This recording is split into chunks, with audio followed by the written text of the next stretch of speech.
9 रूप। पहला रूप में किसका, पहला दिन किसका पूजा होता है?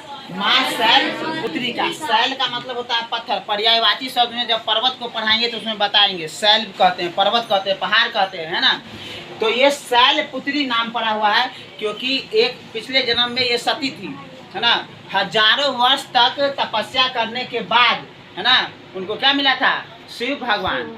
शिव भगवान मिलने के बाद क्या हुआ, एक बार यज्ञ हुआ तो राजा दक्ष क्या किया था, सभी देवी देवता को बुलाया, लेकिन शंकर भगवान को निमंत्रण नहीं दिया, है ना।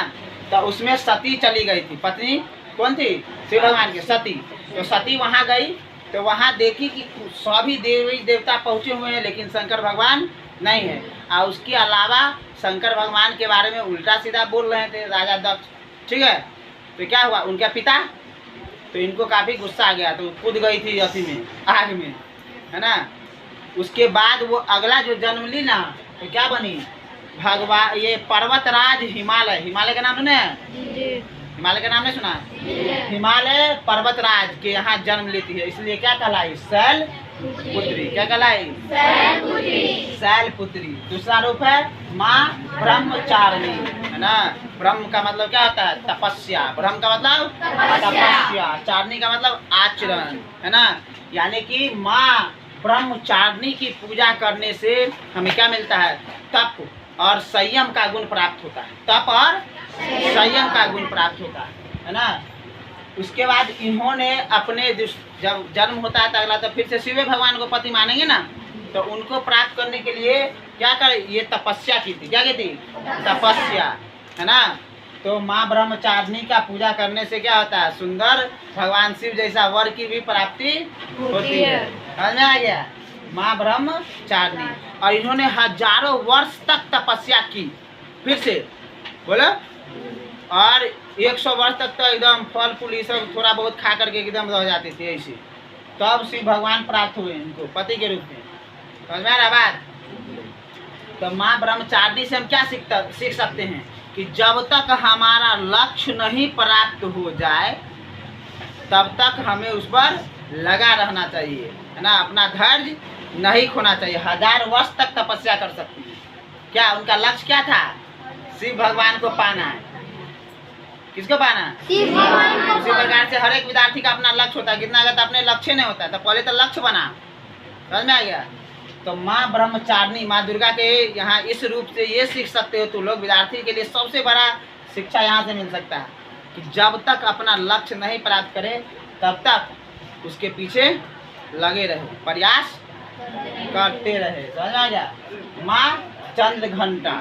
अगला रूप क्या है? तीसरा रूप माँ चंद्र घंटा। याद हुआ? इनके माथा पर ना आधा चंद्रमा के आकार का रूप है, इसलिए इनका नाम क्या पड़ा हुआ है?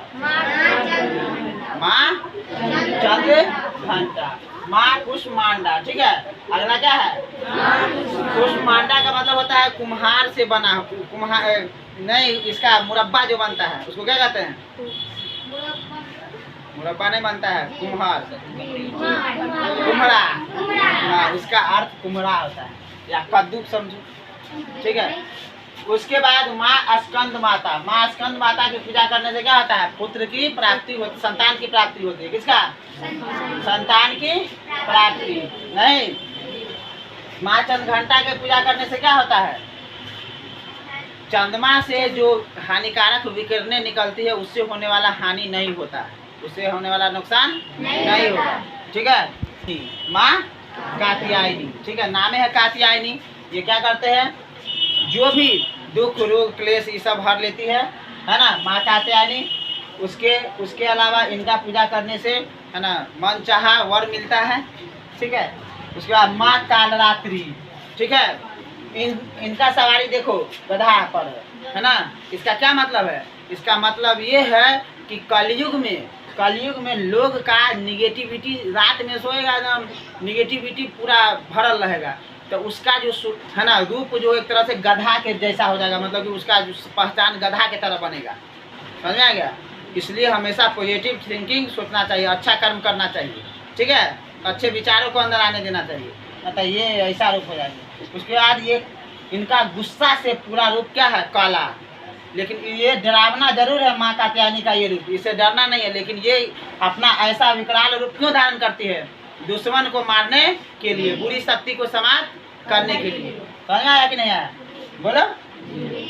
तो इनकी पूजा करने से क्या होगा? भूत प्रेत इस सब का शक भाग जाएगा। ठीक है, काल भी इनके सामने में टिक नहीं पाता है, माँ कालरात्रि के।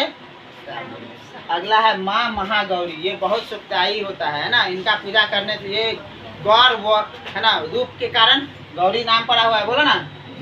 तो इनकी पूजा करने से एकदम सिद्धि प्रसिद्धि मिलेगा, एकदम। समझ में आएगा कि नहीं? और उसके बाद सिद्धिदात्री, इनका भी वही, इनका पूजा करने से क्या होता है? आदमी अपना नाम पूरा जग में कमा पाता है, सिद्धि की प्राप्ति होती है ना। तो माँ सिद्धिदात्री की पूजा करने के साथ साथ क्या होता है? ये अंतिम पूजा होता है किसका? माँ किसका? माँ सिद्धिदात्री का। तो याद हुआ? माँ दुर्गा का कितना रूप? पहला शैलपुत्री, शैलपुत्री। दूसरा ब्रह्मचारिणी। तीसरा चंद्र घंटा। चौथा पहले 4 को याद करेंगे, बोलो। पहला दूसरा तीसरा चौथा। याद हुआ? फिर से शैलपुत्री, ब्रह्मचारिणी, चंद्र घंटा, माँ कुष्मांडा। बोलो।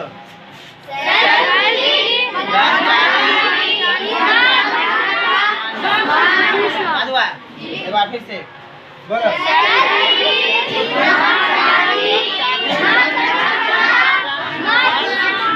कुष्मांडा।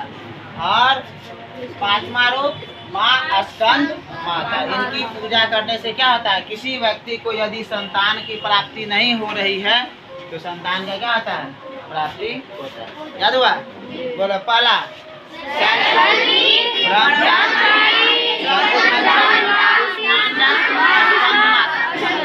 हो गया।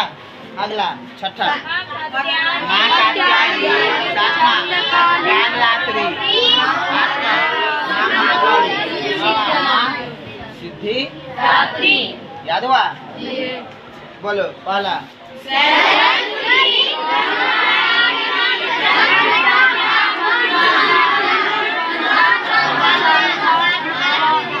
याद हुआ? देखो है ना, हम बोल देंगे, फिर से बोलेगा। पहला शैलपुत्री,